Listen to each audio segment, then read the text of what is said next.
Axiom Verge takes the adage, imitation is the sincerest form of flattery, and has it emblazoned across every moment of its 10-hour campaign. This 2D side-scroller pulls in most of the things that made Metroid such a classic experience. Great weapons, interesting abilities, and a fantastic sense of progression. But where Nintendo's classic presents a memorable setting with an evocative atmosphere, Axiom Verge's world failed to leave a lasting impression on me.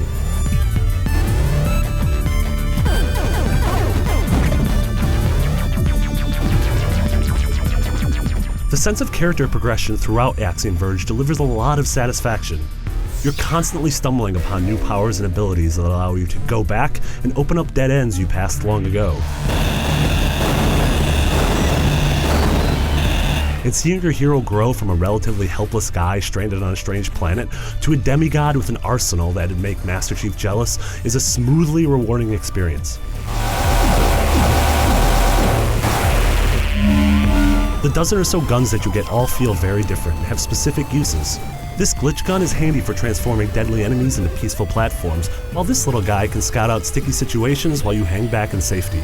Which is great because Axiom Verge features some awesome, challenging boss encounters. Learning their patterns and weaknesses and ultimately slaying one of the massive beasts is a good old-fashioned rush. Controls are responsive and the sensation of movement and combat feel great. But while the combat does feel great, Axiom Verge's sense of exploration is a letdown.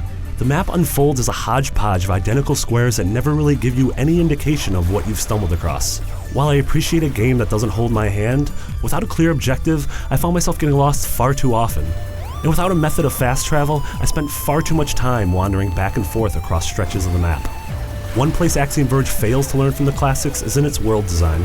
Where Super Metroid is littered with memorable scenery and zones that feel completely different yet spatially connected to one another, Axiom Verge's locales never really stuck out to me.